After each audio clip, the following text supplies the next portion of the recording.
ये विशेष तौर पे सभी भाई बहनों से दास की प्रार्थना है, ज़बरदस्ती का दबाव का मार्ग नहीं है। फिर नहीं मानेगा वो अपना भुगतेगा, फिर अपना भुगतेगा। तो ये इन चीज़ों का विशेष ध्यान रखना है। दूसरी चीज़, कोई भी माता बहन अगर साथ संगति में आती है, ये भाइयों की भी जिम्मेदारी बनती है, खाली माताओं की नहीं है। कोई भी माँ बहन अगर साथ संगति में आती है या कोई भाई अगर साथ संगति में है, तो माता बहनों की जिम्मेदारी बनती है। यदि उसने ऐसे कोई छोटे कपड़े, कोई टाइट कपड़े, या जिससे शरीर बहुत ज़्यादा दिखाई देता हो, ऐसे कपड़े जैसे कोई पेट दिख रहा है, कोई कमर दिख रही है, माता बहनें अपने यहाँ तक के ब्लाउज पहन के आ जाती हैं। गुरुजी गाल पे थप्पड़ मारते थे आश्रम में, जिसका यहाँ तक का भी होता था ब्लाउज वगैरह। बेटा यहाँ आने की आवश्यकता नहीं है, ये मदारियों का खड़ा नहीं है, ये संतों का आश्रम है। यहाँ आओ तो अपनी सभ्यता के साथ आओ, अपनी शालीनता के साथ आओ। किसी के ज़्यादा बाल वगैरह बड़े होते थे, कोई ज़्यादा हीरो बना होता था, विशेष कोई कटिंग रखता था, परमात्मा उसके पकड़ के बाल उसको हला के उसकी बाहर एंट्री कर दिया करते थे। भगत बनने आया है या फिर यहाँ पे सलमान खान बनने आया है। तो माता बहनों का यदि ऐसा कोई पहनाव आपस में भी माता बहनों को अगर दिखाई देता है, देखो मालिक ने बताया ढीले ढाले कपड़े पहनो, ज़्यादा चटकीले भड़कीले छोटे कपड़े ये पहनने की आवश्यकता नहीं है। परमात्मा ने इतनी अच्छी व्याख्या कर रखी है कि इस तरह का जो पहनाव होता था, जो दिखावा होता ना, ये पहले के समय में कोठे पे रहने वाली औरतें किया करती थी गैर पुरुषों को लुभाने के लिए। और उनके मार्ग में आने के बाद यदि ठीक है, जिसको ज्ञान नहीं है उसको तो ठीक है, लेकिन उसको समझाना भी तो हमारी जिम्मेदारी है ना। हम बताएंगे नहीं तो वो अपनी कमजोरियों को वो सुधारेंगे कैसे? तो देख के भी यदि हम चुप हैं तो उससे बड़े दोषी हम हैं जो हम चुप हैं, ये सोच के कि भाई कहीं वो बुरा मान जाएगा, वो बुरा मान जाएगी। अरे तेरी रिश्तेदार है क्या? तूने अपने बच्चे ब्याह रखे हैं क्या? और ब्याह रखे तो चाहे लाख बार नाराज हो जाए, भगवान के मार्ग में जो कहना है वो कहना है। और ये दास हर बार बोलता है, और फिर कहीं ऐसा ना हो कि बाद में फिर आपको फिर सुनने का मौका ना मिले।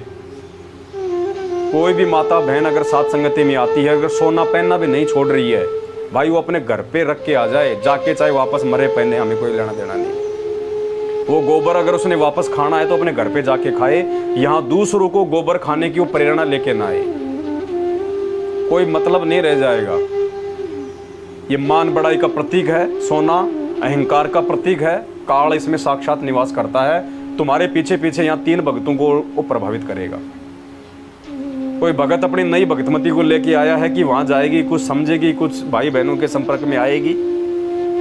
अब यहाँ देखा कि पहले से भाई बहन सज धज के आ रहे हैं, नाक कान बिल्कुल उनके पूरे जो है वो पीले हो रहे हैं, और वो अपनी उसको समझाएगा, वो घर जाके उसके 2 जूत मारेगी कि तू मेरे को कह रहा था। वहां तो देखो तेरी गुरु बहनें सारी ऐश्वर्या राय बन के आई थी। आप क्या करोगे बताओ? उस एक के कारण बताओ वो उस घर में झगड़ा हो रहा है। अरे इतना ज्ञान दे दिया भगवान ने, इतना एडी से चोटी तक कोई कमी नहीं छोड़ी। अब भी कोई, ये तो कॉमन सेंस की बात हो जानी चाहिए, भगत को शर्म आ जानी चाहिए कि अगर मैं वहां जाऊंगी, अगर मेरे को किसी ने टोक दिया तो मेरी क्या इज्जत रह जाएगी। अब तो इतना डर के आना चाहिए साथ संगतियों में। भगत नहीं बनेंगे तो भक्ति का कोई मतलब ही नहीं है, कोई फायदा नहीं है। दास तो यहां तक कहता है कि ये जो नकली, जो ये चूड़े चाड़े वगैरह, जो चूड़ियां चाड़ियां वगैरह पहनती है ना, क्यों पहनते हो फालतू में? अरे अगर चूड़ियों से अगर सुंदरता बनती है हाथों की, या ये टॉप स्टॉप्स क्या बोलते हैं, ये नाक नूक में पहनना है, गले में पहनना, अगर इनसे ही अगर हमारे शरीर की सुंदरता है तो भगवान कोई बावड़ा था क्या? माँ के पेट से पहना के ना भेज देता? तुमने तो उसकी रचना को बिगाड़ दिया नाक में छेद करवा के। क्या भगवान कोई बालक था, मूर्ख था? क्या भगवान ने कोई कमी छोड़ दी थी मानव के शरीर में? अगर आवश्यकता होती तो भगवान माँ के पेट में छेद करके नहीं भेज देता क्या? जब उसने शरीर में इतने छेद करके भेजे हैं, 2-4 छेद और निकाल देता नाक में कानों में। तो इन बातों पे विचार करना पड़ेगा। गुरुजी के पास इतना समय नहीं होता था कि गुरुजी हर चीज को एक ही दिन में बता देंगे, और गुरुजी को मालूम था मैंने अगर टाइट होके बोल दिया तो ये लोग यहाँ पे आना छोड़ देंगे। तो मालिक तो चाहते थे कि जैसे तैसे ये आते रहें, कबीर कपट से भक्ति करे उसको भी अपनाऊं, साम दाम दंड भेद से फिर सीधे रास्ते ले आऊं। लेकिन आज ये हमारी जिम्मेदारी है, क्योंकि भगवान ने वो जिम्मेदारी आज हमें दे दी है। और हम यदि उस जिम्मेदारी में कोई कोताही बरतेंगे, लोगों से ये सोच कि वो नाराज हो जाएगा, वो नाराज हो जाएगी, मेरे से बोलेगा नहीं, मत बोल भाई, तू कोई ईद का चांद है क्या? तो थोड़ा विचार करो इन बातों पे। माता बहनें आते ही भंडारे पे ध्यान मत दिया करो, एक दूसरे पे ध्यान दिया करो कि किस में क्या कमी है, तब है यहाँ आने का फायदा। और उसको बोलो, एक नहीं, जब उसको 5-5 बोलोगे ना, अगली बार या तो आएगी नहीं, और आएगी तो आडंबर करके नहीं आएगी। फिर ऐसे हम भाइयों की जिम्मेदारी है, वरना क्या फायदा, फिर तो हलवा चाटना हो गया। जब कोई परिवर्तन ही नहीं है, कोई बदलाव ही नहीं है। अरे गुरुजी, हमारे अंदर बदलाव लाके तो संसार बदलना चाहते हैं, और हम ही उन चीजों में धंसते जा रहे हैं, तो समाज में कहां से बदलाव होगा? हम क्यों दोषी दे रहे फिर उनको, अज्ञानी, मूर्ख, फलाना दिखना, फिर क्या फायदा? वो तो बिना ज्ञान के अज्ञानी है, उनकी तो फिर भी चल जाएगी, तुम तो ज्ञान लेके महाज्ञानी बने हुए हो। हम माफी के काबिल नहीं है, फिर वो जगत वाला तो फिर भी माफी के काबिल है, क्योंकि उसको ज्ञान नहीं है, वो इसलिए कर रहा है। हम ज्ञान लेके भी इन चीजों को नहीं छोड़ पा रहे, हम उससे बड़े दोषी हैं। तीसरी बात, जो बच्चे आते हैं, जो साथ में आते हैं, तो वही ये जिम्मेदारी माँ बाप की बनती है, बच्चों को समझाने की कि बेटा हम वहाँ पे, हम किसी शादी में नहीं जा रहे, हम तेरे मामा जी के जन्मदिन में नहीं जा रहे, वहाँ पे साथ संगति में जा रहे हैं, वहाँ पे परमात्मा की चर्चा होगी, वहाँ अपने चुपचाप बैठना है, फालतू में कोई शरारत नहीं, फालतू में कोई खेलना नहीं वहाँ पे। ये जिम्मेदारी सबकी बनती कि वो अपने अपने बच्चों को समझाए।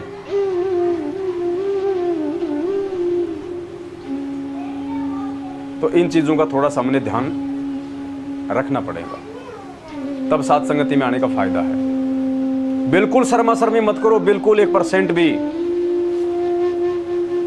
ये पहनावार, ये आडंबर, ये सोना चांदी, ये तो बिल्कुल परमात्मा का। ये देख लो कि अगर अभी भी अगर कोई आडंबर, अगर कोई वो कर रही है या कोई भाई कर रहा है, तो वो तो परमात्मा से कोसों दूर है। भले वो अपने आप में चाहे 3 टाइम की आरती करता हो, दिन में 4-4 माला कर रहा हो, और जिसने अपने अंदर बदलाव नहीं लाया, वो खुद ही बदल जाएगा एक दिन, वो खुद ही बदल जाएगा। पुण्यात्माओं, एक तो भगवान ने आके हमें अपनी पहचान करवा दी। पहली बात तो ये बड़ा दुर्लभ काम है।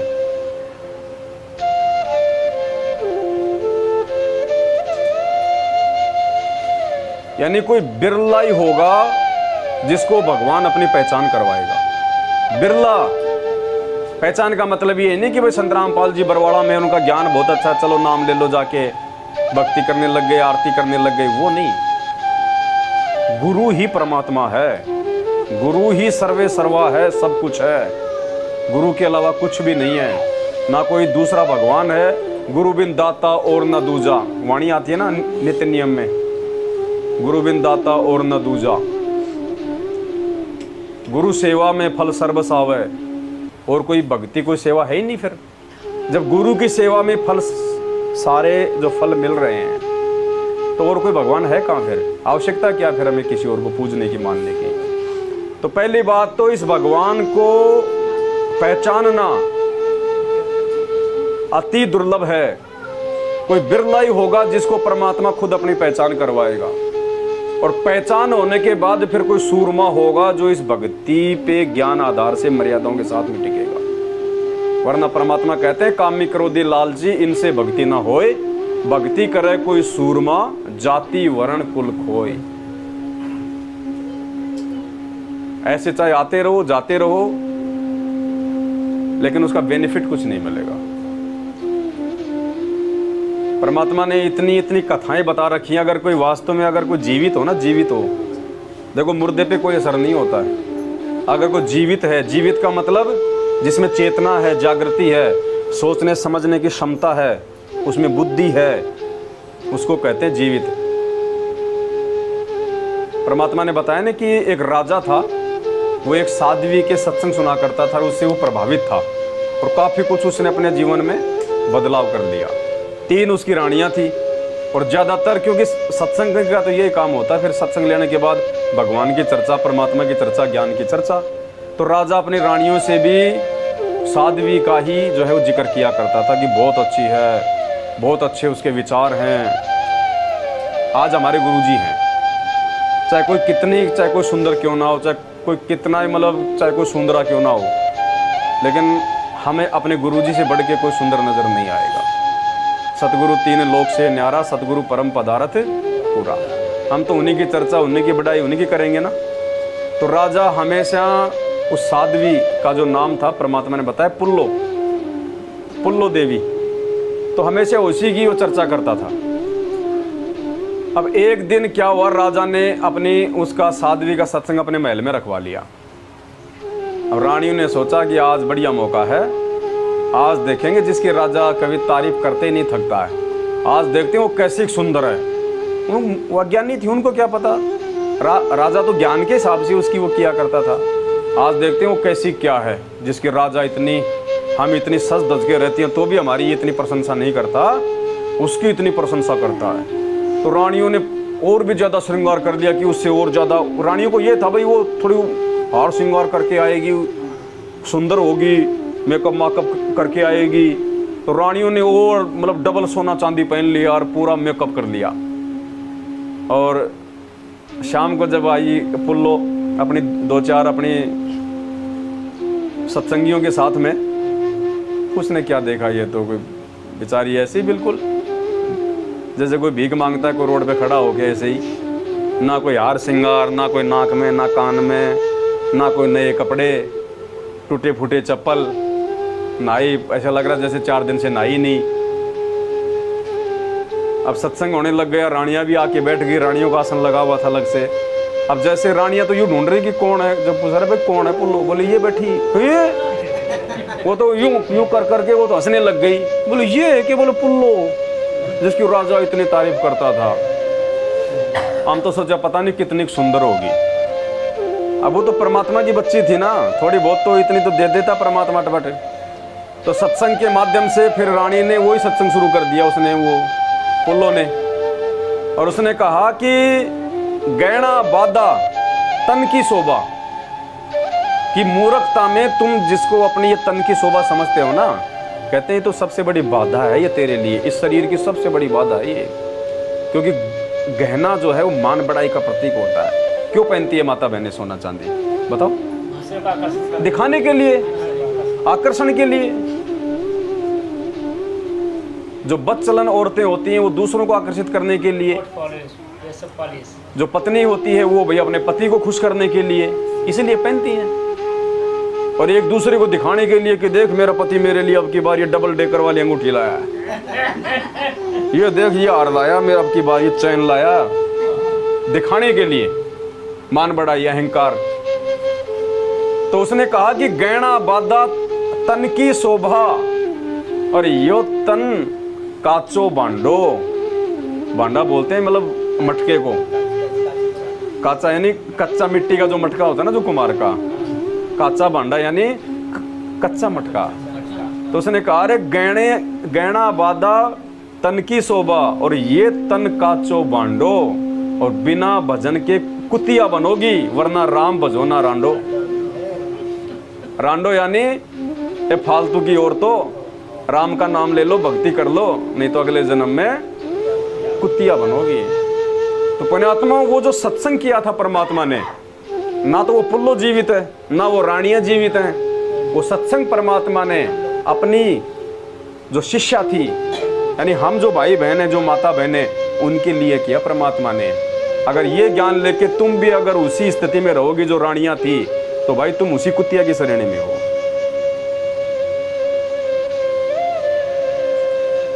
विचार करना पड़ेगा भाई।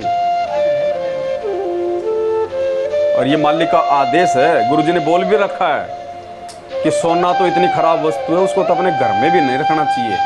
इतना तक बोल दिया, तो पहनने की तो बात ही छोड़ दो, घर में रखने के लिए भी मना किया परमात्मा ने। और हम क्या कर रहे हैं, साथ संगतियों में पहन के आ रहे हैं।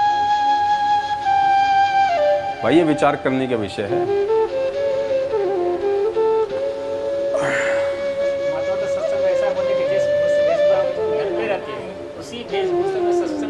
इसलिए मुझे एक बात बताओ, या तो हम गुरु जी को अपना पति मानते नहीं, पति यानी भाई पति उसको कहते हैं जो उसकी देखभाल करता है, उसकी ज़रूरतों की जो है पूर्ति करता है, समय पे उसको कपड़े ला के देता है, उसके खाने दाने की व्यवस्था करता है। पति यानी पालक, जो उसको पालता है उसको कहते हैं पति। पति का मतलब ये नहीं कि जो अमल की बच्चे पैदा कर दिए सब और शादी हो गई। पति शब्द का मतलब है पालक। जैसे हम कहते हैं हमारा पति परमेश्वर, तो पति का मतलब मालिक, हमारा पालनहार, जो हमारी जिम्मेदारियों को जिसने उठा रखा है उसको कहते हैं पति। तो या तो हम गुरु जी को अपना पति मानते नहीं, अगर गुरु जी को यदि हम अपना पति माने तो जिसका पति जेल में हो वो पतिव्रता औरत के हार श्रृंगार कर सकती है क्या? अगर किसी का पति जेल में हो, वो औरत उसके पीछे से सजना धजना, ओठों को लाल करना, नए नए चटकीले भड़कीले कपड़े पहनना, सोना चांदी पहनना, ब्याह शादियों में जाना, हंसना नाचना गाना, फालतू की जो है बकवाद करना, वो कर सकती है क्या? अगर वो करेगी तो भी दूसरी औरतें कह देंगे ये बच्चलन औरत है, इसका पति जेल में, ये नखरी करते डोल रही है। और ये तो उस पति से भी लाखों गुना बढ़ के है। ये पति परमात्मा हमारा सतगुरु रामपाल जी भगवान है, और ये आज जेल में बैठे हैं, तो हम पीछे से उसकी आत्माएं क्या कर रही हैं? हम उसकी पत्नियां हैं, हम उसकी पत्नियां हैं। जितने भी हम भगत भाई बहन हैं, हम क्या कर रहे हैं उनके पीछे से? ये अपना अपना आकलन स्वयं कर लेना चाहिए कि तुम पतिव्रता धर्म पे हो या तुम कहां पे हो।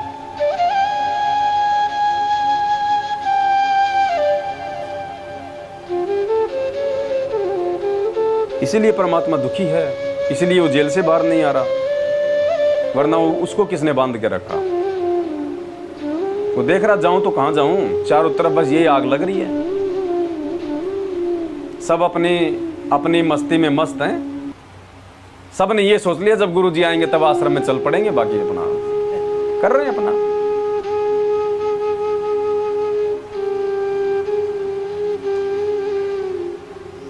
इसलिए